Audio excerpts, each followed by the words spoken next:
And up next here, we got a great fight, flyweight fight, Rei Tsuruya versus Carlos Hernandez. And honestly, man, I feel like Carlos Hernandez is being disrespected in the money line here, but I mean, man, he's had a really hard run of fights in the UFC. He's gotten a couple of decent wins, but they put him up against a lot of these rising prospects that are not necessarily the greatest matchup for him. So I don't know who his management is or what, but they're not doing him any favors here.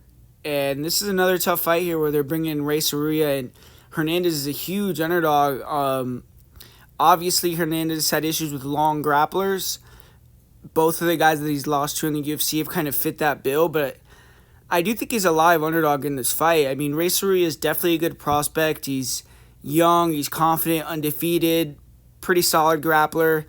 And I think if Seruya gets the win here, it's going to be by first round submission, maybe early second round submission, but if it starts to get longer, I start to favor Hernandez. Seruya, long and rangy, kind of hangs back and will explode in with big punches, set up the level changes, kind of means to an end striking and get to the takedown, and isn't the most comfortable striker. But he's big physical, so if he can get the clinch, if he can get to the back, he could slam you. And he's been fighting a lot of small Asian fighters, though, who aren't really from wrestling countries, and I think his wrestling could be a little bit overrated. He's good when he can get to the back. He has a good ability to lock in that body triangle, and his length helps him there. And he doesn't really set his takedowns up very well, though. I think he could find it tough to get takedowns here. But if he can get to the back early, he will have a chance to get that submission. You'll go for chokes, but he also has twisters that he'll go to and kind of weird submissions. But you did see some holes in that Mark Climaco fight where Climaco was able to win round 2, I feel, when he kept the fight standing and landed a lot of low kicks. And in the third round, Seruya kind of controlled almost the entire round, but he did get dropped towards the end of the round, which made the fight a split decision. And it seemed like he was very gassed in that fight. So if Hernandez can stop Seruya from kind of like backpacking him in the third round, if it gets there, I think he could really take over. But Hernandez is a slick striker, great in and out movement, switch stance guy, and he feints well. He's really quick. His hands are good. He'll go body head and solid kicks. I feel like he needs to use the leg kicks in this fight, but set them up well. And he should have the much better stand-up. I feel like if he could pressure, be in and out, draw bad takedowns, land strikes, he could finish later, win a clear-cut decision. He's strong. I feel like he has good takedown defense, good in the clinch as well, good scrambler.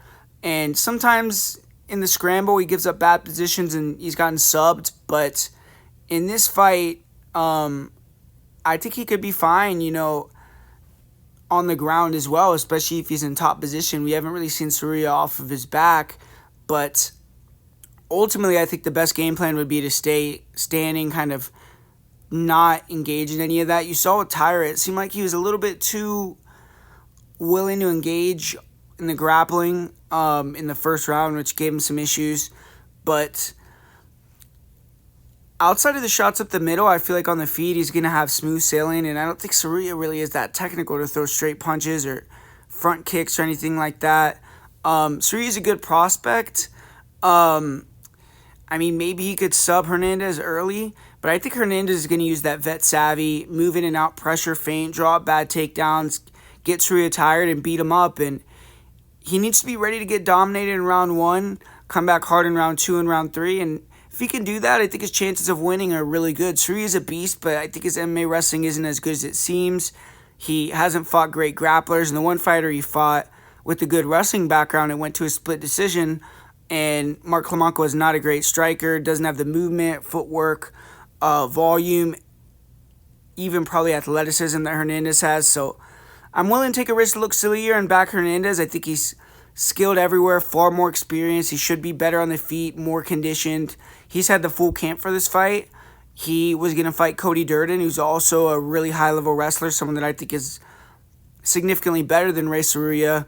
Tsuruya's coming in on short notice, And hopefully Hernandez is tuned up, ready to go, and I'm going to predict Hernandez wins this one in an upset via decision.